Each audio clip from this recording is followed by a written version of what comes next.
सच्ची दोस्ती।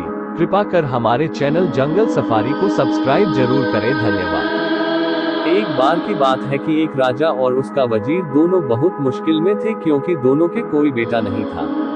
दोनों की यह एक सी मुश्किल उन दोनों को एक दूसरे के और करीब ले आई थी।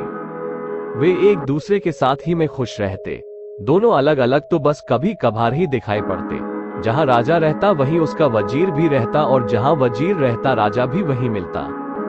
एक सुबह वे दोनों जंगल में शिकार करने गए। वहां उनको एक साधु मिल गया जो आग के सामने उकड़ू बैठा हुआ था। लगता था कि वह पूजा कर रहा था, क्योंकि उसने आने वालों की तरफ देखा ही नहीं। राजा बोला, चलो चलकर इससे बात करते हैं, हो सकता है कि यह भला आदमी हमारा कुछ काम कर दे। सो दोनों ने उसके सामने लेटकर उसको प्रणाम किया और अपना दुखड़ा रोया। सिर नीचे झुकाए झुकाए ही साधु बोला, तुम दुखी मत हो, तुम लोग दुखी बिल्कुल मत हो। लो ये 2 आम ले जाओ, एक आम तुम अपनी पत्नी को खिला देना और ये दूसरा आम दूसरे की पत्नी को खिला देना। तुम दोनों की पत्नियों के बच्चे हो जाएंगे। साधु को बहुत बहुत धन्यवाद देकर राजा और उसका मंत्री दोनों अपने अपने घर लौट गए और आम अपनी अपनी पत्नियों को खिला दिए। ठीक समय पर दोनों ने एक एक लड़के को जन्म दिया। जब ये दोनों लड़के पैदा हुए तो राजा के घर में और वजीर के घर में ही नहीं बल्कि सारे राज्य में खुशियां मनाई गई। ब्राह्मणों को बिना नाप तौल के बहुत सारी भेंटें दी गई। गरीब लोगों को खाना खिलाया गया। सारे कैदी छोड़ दिए गए। देश में ऐसा समय पहले कभी किसी ने नहीं देखा था। जैसा कि सोचा जा सकता है, दोनों घरों में दोनों बच्चों की खास देखभाल की गई। जब वे बहुत छोटे थे तो उनकी देखभाल के लिए कई दाइयां रखी गईं, और जब वे कुछ बड़े हो गए तब उनको कई टीचर पढ़ाने के लिए रखे गए।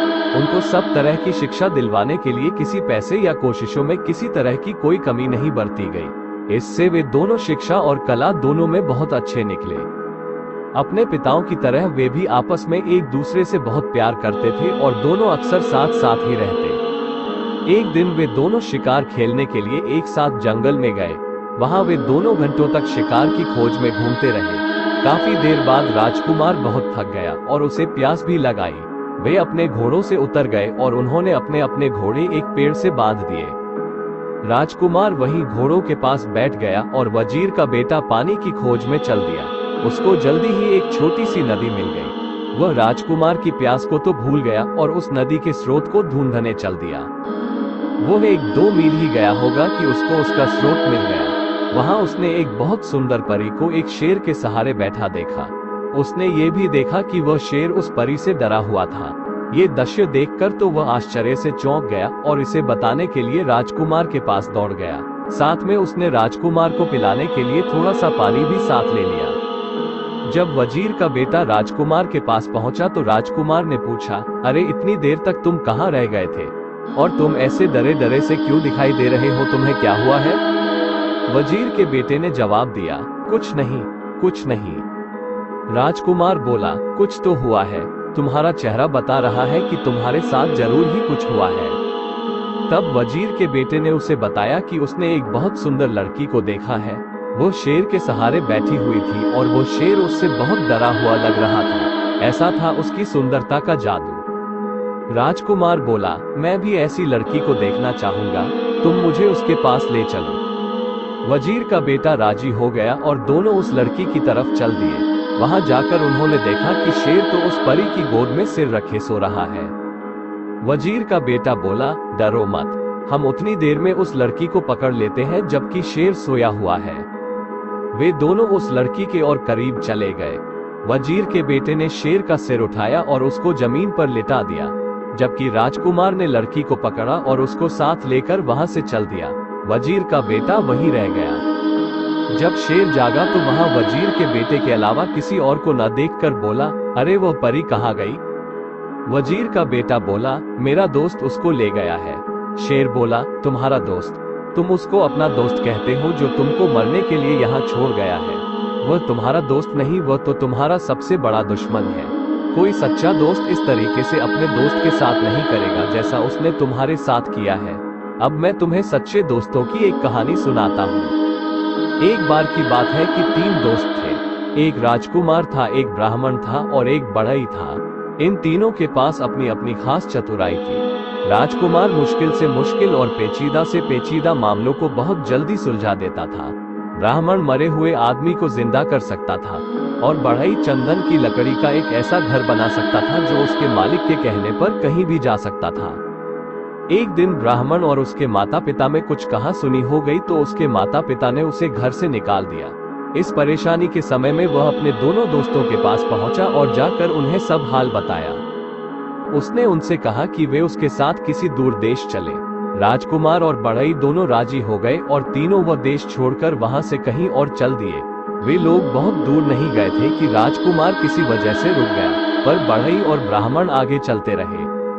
कुछ देर बाद राजकुमार जल्दी जल्दी आगे चला ताकि वो अपने दोस्तों को पकड़ सके, पर बदनसीबी से वो दूसरे रास्ते पर चला गया और उनको न पा सका। वो इस आशा में चलता रहा कि वो अपने दोस्तों को ढूंढ लेगा, पर जब काफी दूर जाने पर भी वे उसको नहीं मिले तो उसको लगा कि वे इतनी तेज क्यों जा रहे थे कि वह उनको पकड़ ही नहीं पा रहा था। पर इस बीच ब्राह्मण और बढ़ई दोनों बहुत ही धीरे चल रहे थे और सोच रहे थे कि राजकुमार अब तक उनको पकड़ क्यों नहीं पाया। वे लोग तो बहुत धीरे धीरे जा रहे थे। आखिर यह सोचकर उन्होंने उसके आने की आशा छोड़ दी कि शायद उसको घर की याद आ रही होगी तो वह घर वापस चला गया होगा। चलते चलते राजकुमार एक बहुत बड़े मैदान में आ निकला जिसके बीच में एक बहुत बड़ी और शानदार बिल्डिंग खड़ी थी। उसने सोचा यहाँ कौन रहता है, यकीनन कोई ताकतवर आदमी ही रहता होगा, मैं जाकर मालूम करता हूँ। सोचते हुए वो उस बिल्डिंग के दरवाजे तक गया और दरवाजा खटखटाया तो एक बहुत ही सुंदर लड़की ने दरवाजा खोला और बड़ी मीठी आवाज में उसको अंदर आने के लिए कहा। जब वह अंदर आ गया तो वह रो पड़ी। राजकुमार ने उससे उसके रोने की वजह पूछी तो वह बोली, तुम्हारी सुंदरता और तुम्हारी जवानी देखकर मुझे तुम पर दया आती है। अनजाने में ही तुम अपनी मौत के मुंह में आ फंसे हो। तुमने यहाँ आने से पहले यहाँ के बारे में जानने की कोशिश क्यों नहीं की? क्या तुमको पता नहीं कि यहाँ एक राक्षस रहता है जिसने कई मीलों दूर तक के सारे आदमियों को खा लिया है? अफसोस, अब तुम्हें मैं क्या बताऊं, मुझे डर है कि वह तुम्हें भी खा जाएगा। राजकुमार बोला, नहीं नहीं, तुम इतनी नाउम्मीद न हो, धीरज रखो, मुझे उसके बारे में कुछ बताओ तो शायद मेरी जान बच जाए।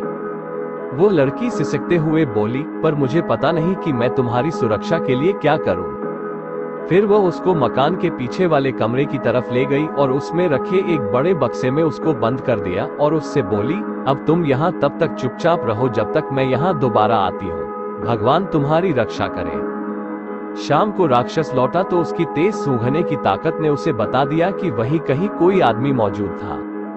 उसने लड़की से पूछा कि क्या तुम्हारे अलावा यहाँ कोई और भी आदमी है? कौन है वो, कहाँ है वो, जल्दी बताओ, मुझे बहुत जोर की भूख लगी है। लड़की बोली, लगता है आज तुम्हारी तबीयत ठीक नहीं है, यहाँ कोई आदमी नहीं आया। तुम क्या समझते हो कि यहाँ आने की कोई हिम्मत करेगा जो सारी दुनिया के लिए भयानक है? ये सुनकर राक्षस चुप हो गया। स्त्री ने देखा कि उसके शब्दों का असर उस पर हो गया है तो उसकी हिम्मत और बढ़ गई। उसको उससे मजाक सूझा तो उसने उससे उसकी जिंदगी के बारे में कुछ और जानना चाहा। वो बोली, तुम मुझे रोज इस घर में अकेला छोड़ जाते हो और जब तुम चले जाते हो तो मुझे यही पता नहीं होता कि तुम कब वापस लौटोगे। कभी कभी मुझे लगता है कि शायद तुम कभी वापस नहीं लौटोगे और तब मैं सोचती हूँ कि मैं किधर जाऊंगी, क्या करूंगी। तुम्हारी वजह से लोग मुझसे नफरत करते हैं तो मुझे लगता है कि किसी दिन वे मुझे मार देंगे। तुम ही मुझे बताओ कि क्या मुझे डरने की कोई जरूरत नहीं है? राक्षस बोला, प्रिय रो मत, तुम्हें डरने की कोई जरूरत नहीं है क्योंकि मैं कभी नहीं मरूंगा।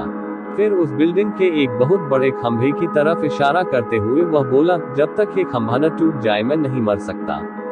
पर यहाँ कौन है जो ये बात जाने? अगली सुबह जैसे ही राक्षस बाहर गया वह लड़की गई और उसने राजकुमार को आजाद कर दिया और उसको रात वाली सारी बातें बता दी। राजकुमार यह सब सुनकर बहुत खुश हुआ।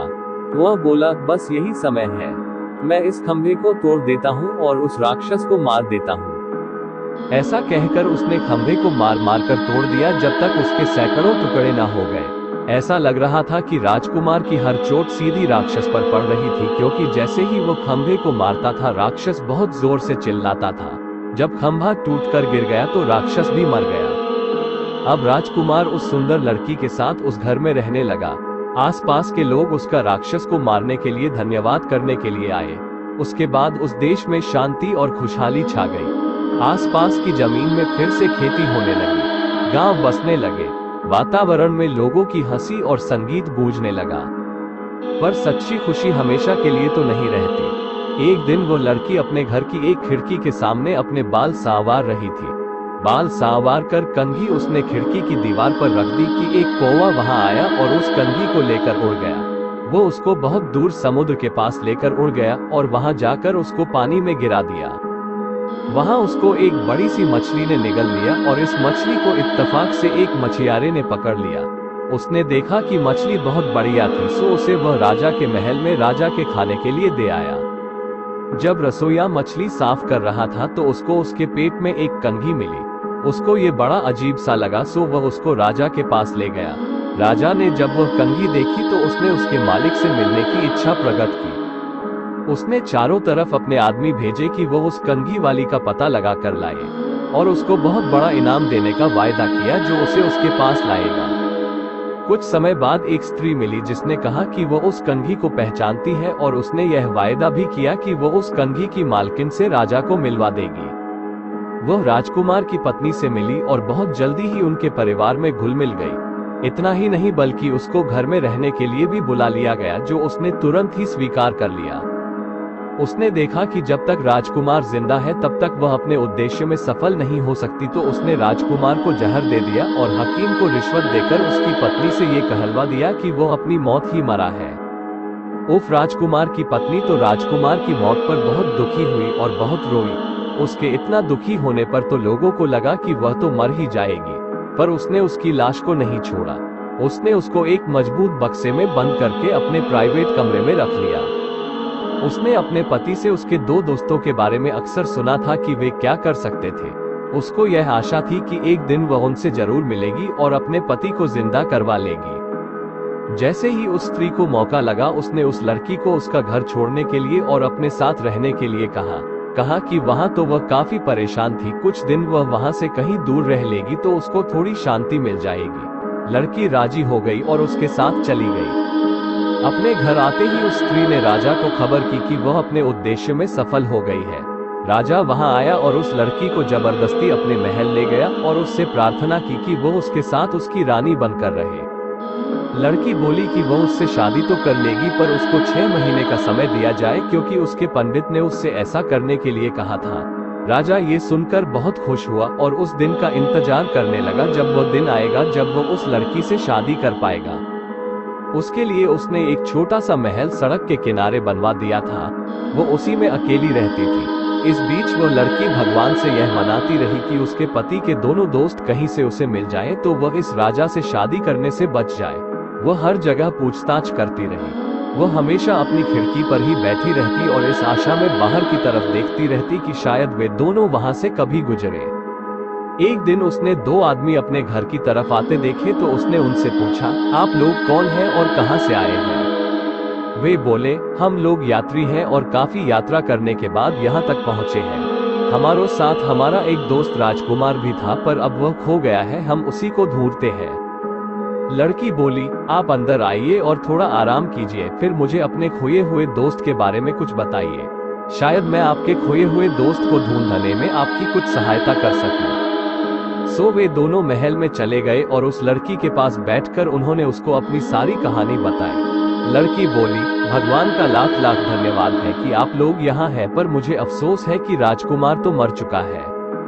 ब्राह्मण बोला, उसकी आप चिंता न करें, मैं उसको जिंदा कर लूंगा। भगवान का लाख लाख धन्यवाद है कि हम ठीक जगह पर पहुंच गए। भगवान आपकी हर इच्छा पूरी करे, आप हमें राजकुमार का शरीर दिखा दीजिए। लड़की बोली, पर जरा ठहरिए, हमको बड़ी सावधानी से काम लेना है। इस देश के राजा को मुझसे बहुत प्यार हो गया है। मेरी प्रार्थना पर वह शादी के लिए 6 महीने तक मेरा इंतजार करेगा। 6 महीने पूरे होने वाले हैं और 6 महीने पूरे होते ही वो मुझको यहाँ से ले जाएगा। हम लोगों को बहुत ही सावधानी से काम करना है क्योंकि राजा ने मेरे चारों तरफ बहुत सारा पहरा लगा रखा है। जो कुछ भी यहाँ होता रहता है ये पहरेदार जाकर राजा को सब बताते रहते हैं। मुझे यकीन है कि आपका यहाँ होना भी राजा को पता चल गया होगा। अब देखना ये है कि हम यहाँ से निकले कैसे। बढ़ई बोला, मैम आप डरिए नहीं, अगर आप मुझे जरा सा चंदन की लकड़ी का टुकड़ा ला दे तो मैं उससे एक ऐसा महल बना दूंगा जो उसके मालिक की इच्छा पर इधर से उधर आ जा सकेगा। लड़की बोली, ठीक है मैं देखती हूँ। इसी समय उस लड़की ने एक दूत राजा के महल की तरफ एक संदेश लेकर भेजा। मैंने आपसे शादी करने का फैसला किया है। हमारी शादी का दिन पास आ रहा है। आप मुझसे खुश रहें। आप मुझे 300 मन चंदन की लकड़ी भिजवा दें। राजा ने तुरंत ही उसकी बात मानकर उसको 300 मन चंदन की लकड़ी भिजवा दी और बढ़ई ने उससे मकान बनाना शुरू कर दिया।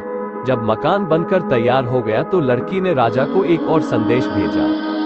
ओ भले शानदार राजा, हमारी शादी का दिन अब पास आ रहा है, तो आप मेरी भाभी और नंद को यहाँ तुरंत आने की इजाजत दें। मैं अपनी शादी के बारे में उनसे कुछ सलाह लेना चाहती हूँ। राजा ने उसकी यह प्रार्थना भी मान ली। जैसे ही वे दोनों स्त्रियां उस लड़की के पास चंदन के मकान में पहुंची, वैसे ही बढ़ई ने उस मकान को राक्षस के मकान के पास जाने के लिए कहा।